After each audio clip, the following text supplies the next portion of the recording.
Thank you kindly, Lonnie, for that lovely introduction. And hello, Toastmasters and guests.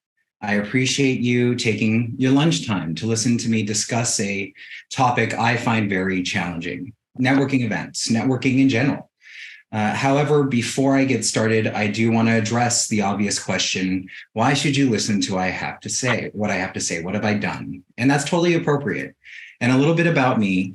In either staff or consulting roles, I've been working with a variety of organizations in my career across multiple industries. I've worked in nonprofit healthcare, higher ed, social enterprise, retail, public broadcasting. It's been a lot of fun. And I take a lot of pride in my 20 plus years in fundraising that I have only missed my goals twice. Once during the recession of the mid 2000s, and once when I had a president that I worked for tell me that they know this goal is unrealistic, but let's shoot for the moon. So I like to think that I'm reasonably competent, and I hope that makes you feel a little bit more comfortable hearing what I've got to say today. But before I discuss my challenges and solutions for networking, I do want to read the room a little bit. How many of you dread networking and going to these large scale events? Just a quick show of hands. All right. And how many of you self-identify as introverts? Wonderful. I am too. It's good to be in a room with like people. And then finally, how many of you get overwhelmed with just conferences, networking, being in large groups of people? Okay, I do too. And this is good information to have. I see that this group is built for this conversation, and it makes sense given the title of the topic. I am an introvert, which a lot of people find surprising.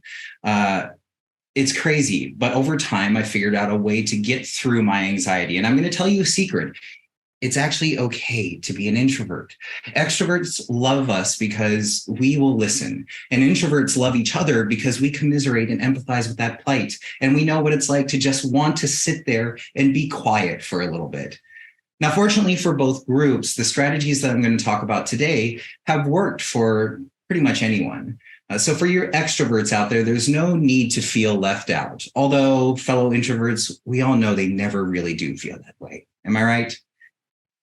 Jokes aside, I want to start off with my first big professional event. My first job out of college, I had to fly very early on to an all-company retreat. I was the only staff member attending from my location. I was the only staff member coming from California. I showed up late to this event because I had the furthest flight to get to home base in the Midwest. Now, dinner had already been served and it was open bar time. Yeah, but not for me, because I had met some of these folks via conference calls, but had no idea what any of them looked like. And if there are any younger folks in the room, a conference call is like Zoom, but with no cameras. You speak to people over the phone, and that's it. So I'm looking around the room, listening to people's voices, trying to pick out the sound of someone familiar. I could not. Therefore, I found the nearest group, and I just stood awkwardly in the circle of conversation. And when someone said something I thought was amusing, I laughed and said, "That's hilarious." And everyone stared at me. And there was a collective, "Well, anywho, it's nice to see you all." And the group dispersed quicker than people exit a smelly elevator. I just stood there, heart racing. My palms were sweaty. I was devastated, absolutely devastated. I went to the bathroom and just sat on the toilet for 30 minutes to be alone, and then decided, you know what, I'm going to drive back to my hotel and be miserable, and I'll just go to the meetings tomorrow morning when the work starts. Andrew, you're good at what you do, but you have to be able to connect with people so they can see it. That was an important statement told to me by my former boss and mentor. And it's a truth that I've learned in my career, that if you can't connect, if you can't interview well, if you can't create a network, then your opportunities will sadly not be commensurate with your ability. Wouldn't it be nice if you could just point to the scoreboard and say, "See, I'm awesome. I always win"? Sadly, it doesn't work that way. I had to find out what my problem was connecting to find other opportunities for myself. Why wasn't I successful? Why didn't I struggle? So I did some self-reflection, and I connected with some friends and colleagues. And we all kind of got down to two things that really, really make it hard for us to feel comfortable in professional networking environments. The first is large group anxiety. with a show of hands, how many of you, just when you're in a room with a lot of people, not engaging, not talking, already feel uncomfortable? I feel that pain. Just being in a crowd, being in a room of new people, it gives me emotional anxiety at such high levels. And then number two is that, man, it is difficult to make small talk. It's so hard to make conversation with strangers. Everything else would be fine, but those two things, that's just torture reframed as professional development. And I will stand by that statement for the rest of my life. But the light bulb moment for me was when that mentor pulled me aside before a conference that our team was attending and said, listen, Andrew, I don't care if you go to all the sessions or none of them. I don't care how many people you meet. What I want you to do is find 3 interesting ideas that you'd like to present to the department and connect with 3 new people you think can give you alternative perspective to your work. And if you can, schedule a follow-up call with them. The rest of your time is totally up to you. And I'm quoting him here. If you want to just go to the hotel bar and drink all day once you've done that, that's fine. Now, I don't recommend that, but if you would like to go to a conference and spend all day in a hotel bar, my email will be shared at the end of this conversation so we can connect later. But what I do want to point out is this statement shifted something for me. Once I heard that I could create goals and objectives for these large scale events, it became something that I could manage. Because in my mind, never having developed this skill or never needing to be outward facing, I thought of networking as this endless cycle of going to learn something and then meet a bunch of new people, promote who I am and promote what I do, and then go to another room and do the same thing over and over. And it was it just overwhelmed my brain. That's the only way to say it. But with this idea that I created goals for all of my networking events, it allowed me to do something that I love doing, which is the number one thing I always recommend: plan ahead. I know, mind blowing, right? You want to be good at something, you have to make a plan for it. You have to formulate your tasks and your ideas, and it is life-changing and isn't. But as I said, I always focused on these smaller projects, these team-based projects. I didn't get trained for the person-to-person outreach. But now that I know that I can plan, I love being productive. So that's what I started doing, is I planned out my objectives, I planned out my time, and I planned out my interactions. And I'll walk you through my prep very quickly so you get an idea of what I'm doing. But this is what I start with, this little sheet. And the first thing I do is I focus on my objectives. What I want to know when I'm going into any networking event or conference is I want to know from a big sky picture what my internal pain points are for the company I'm representing or for myself. And then I want to know our strengths. And finally, this is for a marketing conference that's coming up in a few weeks. Because it's marketing driven, I want to create goals that are going to help the organization that I work with address its needs. And that helps get my mind right for the sessions that I want to do. And it helps me plan my time. And so moving on to that, then I go to planning my time. And you can see here, it's a little bit small. Don't worry so much about whether or not you can read what I'm doing, but I want you to notice the 3 categories. I plan it in 3 categories: development, connection time, and productive recharge. And starting with development, this is time I spend in sessions trying to create a toolkit for myself to expand my skills and figure out what else is out there in the world. Because over the 3 days, I only have 5 sessions. It's mostly because it doesn't overlap a lot with mental health care, which is where I'm working right now. But that means I spend less time in development. The next thing I do is I plan those dreadful networking moments. And you'll see that I actually try to put a lot of them in there, because what I know how to do is show up. Now, I may not actually stay there for 2 hours, but knowing that I will show up 6 times and I can manage those 6 times however I want. Maybe I'm only here for 30 minutes, but I spend the whole hour at that next lunch. It allows me to know that there's flexibility in what I'm doing, and I don't have to feel stuck and overwhelmed that it's all networking all the time. And then finally, what I do is, and I love this, is I plan my productive recharges. And before we were more portable and before we could be remote, that used to literally be, here's my 30-minute bathroom break just to relieve my anxiety. But now I am better, and I realize, oh, this is how I take. I'm going to take reading, something that I want to work on professionally. I am going to schedule some meetings that give me a reason to step away. I have specific projects I want to get done, and the wonderful thing is that it is a built-in excuse that is now professionally acceptable because everybody knows you're kind of on all the time. And most importantly, just knowing what my goals are and what I'm doing with my time gives me starts and stops, things that I can look forward to for the things that I don't like, and it eases that anxiety for me. And then second is that I know if I hit my goals halfway through the first day or maybe the second day, that I can say, you know what, I'm not up to it. I don't feel great about it. And I can move on very, very quickly and be flexible. And it gives me a path to success and incentivizes me to accomplish those objectives. Okay, so I plan my objectives and I plan my time, but the toughest part for me is the networking side. And so that's when I get to planning my interactions, talking to strangers. I've split this into steps as well, because that's how my brain functions, but I go through reviewing prospects and events. And you can see here, the reason I use prospects is because I come from fundraising background, sales. Sometimes is that's what we call them. You can call them future friends or future colleagues. But the idea is I have new and old prospects. And with new, I like to plan ahead and look at who's attending. I like to see what sessions I'm going to and say, this is somebody I want to connect with. And so I look at the when I can connect with them, and then I schedule what I'm going to talk to them about.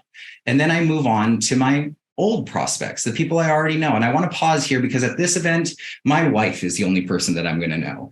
But when you have other colleagues or friends attending an event, maybe somebody you used to work with and who is now at a new organization, I always like to reach out early because then I can decide, let's try to plug them into this lunch and catch up with them. Or let's ask, hey, I'm interested in somebody who knows a little bit more about how to manage platforms for marketing. And for me, I like knowing that I could say, please bring a colleague of yours to meet with me at that lunch to grab coffee.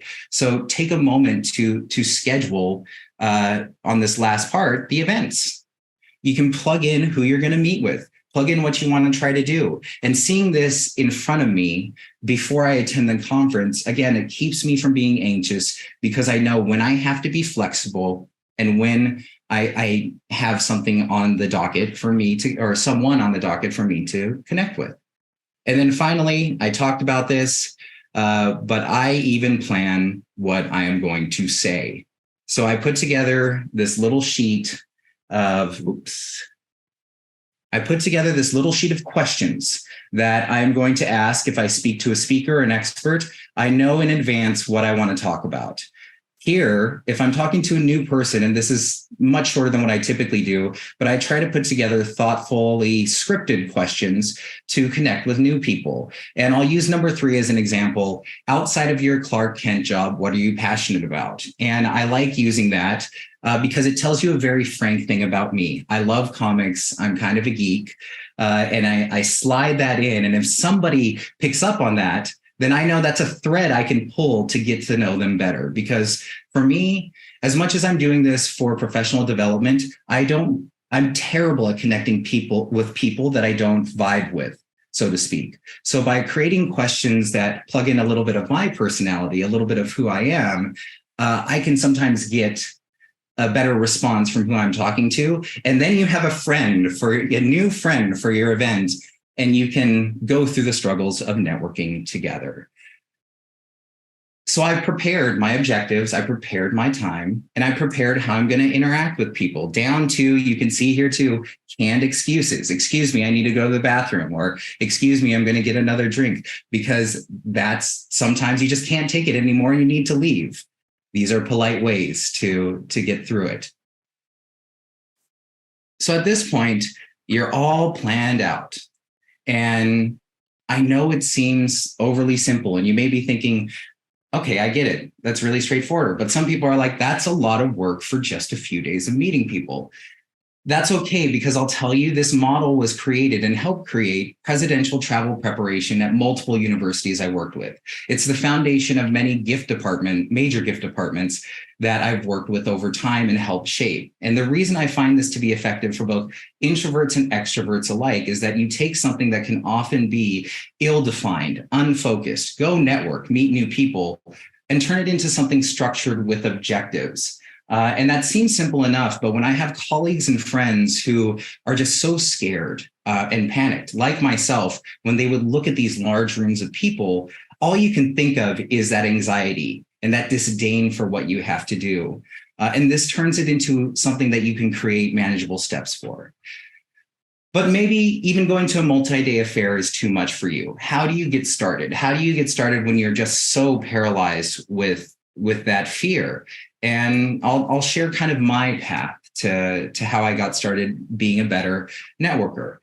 One is just pick something easy, pick something accessible. You're in Toastmasters. This is a good example, but at the college I worked at, they had weekly lunches with speakers. And so I made it a goal to go to one a month. And then from there, I created an easy goal for myself. They were typically one, either invite somebody to coffee from another department, or two, come up with a list of questions and go up to the speaker after they share their presentation and ask them personally, try to connect with them personally.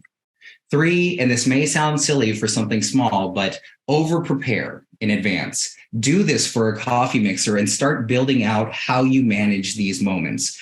Build your priorities, build your prospects, formulate your scripts. These may be short, but that's how I started. Sometimes I had a lot of blank space on my spreadsheet. That's okay. And then finally, if you have a friend who struggles like you, invite them. Or even better, if you have an extrovert who loves this stuff, invite them and tell them to start the conversation for you. And then finally, make it a habit. Go do it. I scheduled once a month, go to these lunches. And then when you're done, debrief for yourself and review what you've accomplished, large or small. And regardless of how many people that you connected with, make sure to follow through and follow up. Send an email, give them a call. And I know that may seem like something simple, but I can tell you, I don't often hear back from people. I would say it's maybe 1 out of 4, 1 out of 5 people I meet.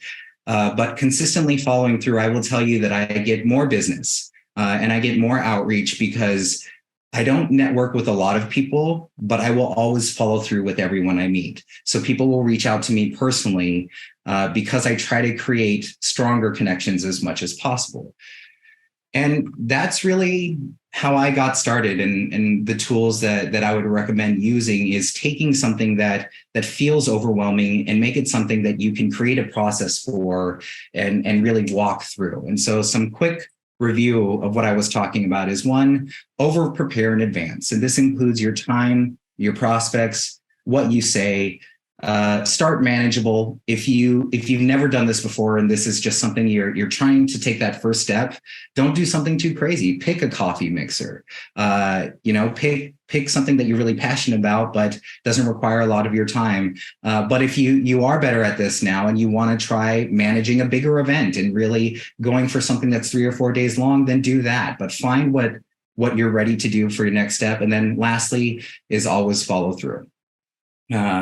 So I know that a lot of this stuff can be a lot to think about. It's a lot of information. But what I will tell you is that the process of going through that unruly document is it helps curb the anxiety and the unpredictability of events for me. It focuses my actions in those moments. And I would liken it to with Toastmasters, you wouldn't go into a meeting without an agenda. So don't go into this large scale networking event without a plan. And then for those of you who are also introverts, I want to share something that really encouraged me. I have a good friend who has known me a long time. And what I struggled with was this kind of shame that I was terrible at connecting with people and I didn't know how to find opportunities for myself. And he shared this analogy that, Andrew, extroverts and introverts, imagine it like this. An extrovert goes out into the world and he has this empty bag. And with every interaction, that extrovert is taking these coins of energy from people that he connects with or she connects with, they connect with. And by the end of the day, they could have a full bag because they They get rich off of that social interaction. An introvert starts with a big bag, a small bag, but starts with a bag with a finite amount of coins. And every interaction, you're passing out your energy, you're passing out your coins. And at the end of the day, you flip it over, there may be nothing left. And when I would call him and share that I had a terrible day, I couldn't do it, he would just say, Andrew, you've done a lot in your career to give yourself this giant bag of coins. But you have to remember that there are still going to be some days where you just dump that whole thing out. And that's okay. And it doesn't make you ineffective. It doesn't mean that you're not good at what you do, but sometimes it's just too much because that's not who you are. And it took me a lot of time to get comfortable with that. So I hope what I can say to you is that keep adding coins to your bag so you can start every morning with just a little bit more. But it's also okay if you only have a bag of this size. You're going to do what's best for you, but it is something that you can develop like a muscle. You can get better at it. It does get easier over time. And with that, I hope this was helpful. Thank you for your time and attention today. I will put my email very briefly at the bottom of the screen. And if there is time, I'm happy to connect or answer questions, but otherwise I pass it back to you, Toastmaster.